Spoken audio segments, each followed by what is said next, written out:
আমরা অনেকেই নতুন বাইক কিনি, নতুন বাইক চেঞ্জ করার জন্য কারো কারো এটাই হয়তো বা প্রথম বাইক। তারা একটু কমফোর্ট ফিল করার জন্য, কারণ বর্তমানে যে পাবলিক ট্রান্সপোর্টে যে পরিমাণ ভোগান্তি, তার জন্য অনেকেই বাইক কিনে বা অনেকের আগের বাইক থেকে নতুন একটা বাইক কিনতে যায় হয়তো বা পারফরমেন্স আছে বেটারের জন্য। বাট আমাদের ছোট কিছু ভুলের জন্য আমাদের এই আনন্দটা কিন্তু অনেকাংশে মাটি হয়ে যায়। তার মধ্যে সবচেয়ে প্রথম যে ভুলটা, আমরা ব্রেকিং পিরিয়ডটা মেনটেন করি। 3 নাম্বার ব্যাপারটা হলো যে আমরা অনেক সময় নতুন বাইক কিনলে আমাদের পরিচিত বন্ধু বান্ধব বা পরিচিত জনদের বাইক তারা টেস্ট ড্রাইভ দিতে চায় বা অনেক সময় বাইক নেয়। তারা আমার বাইকটা আমি যতটা যত্ন সহকারে রাখবো, অবশ্যই আরেকজন এতটা যত্ন সহকারে রাখবে না। যার কারণে আমরা তাদের যেই তারা অনেক সময় কেউ কেউ একটু হুটহাট এক্সিলারেশন করে বা টপ স্পিড চলে। এই জিনিসটা কিন্তু আপনার বাইকের যেহেতু নতুন বাইক, সেক্ষেত্রে ব্রেকিং পিরিয়ডটার সময় কিন্তু ইঞ্জিনটা অনেকাংশে নাজুক থাকে, আর এই নাজুক ইঞ্জিনের উপরে এরকম হুটহাট প্রেশার বা এই চাপটার জন্য কিন্তু বাইকের কিন্তু ভালো একটা ক্ষতি হয়।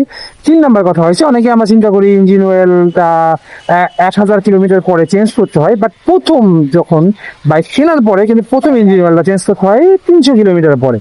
কয়েকটা ইঞ্জিন অয়েলের ক্ষেত্রে 1000 মেনটেন করা যাবে না, আমাকে ব্রেকিং পিরিয়ডের রুলস অনুযায়ী মেনটেন করতে হবে।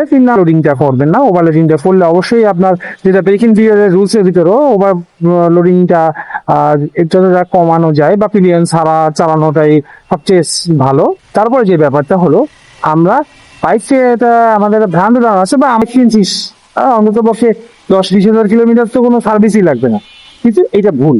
কারণ আমার নতুন বাইক কিনলেও এখানে বেশ কিছু ব্যাপার থাকবে, যেমন বাইক নতুন বাইকে এটা হলো ম্যানুফ্যাকচারিং ফল্ট থাকতে পারে, বা আমার চালানোর সময় বা ইঞ্জিন চললে তার মানে তাকে কিছুটা না কিছুটা আমাকে সন্তুষ্ট করতে হবে বা তাকে একটু যত্ন করতে হবে। সেই ক্ষেত্রে যেমন আপনার বাইক নতুন বাইক কেনার পরে যদি যে একটা প্রবলেম ফেস করেন, যেমন আমার বাইকের ক্ষেত্রে আমার মনে হচ্ছে যেন এক্সিলারেশনটা ভালো হচ্ছে না বা টোটাল রেসপন্সটা আমি ভালো পাচ্ছি না, সেক্ষেত্রে আমি হয়তো মানে সার্ভিসে গেলে এই জিনিসটা তাদের বলবো, এবং তারা যদি সলভ করে দেয় তাহলে দেখা যায় যে আমার মোটামুটি আরো একটা পারফরমেন্স পাবো।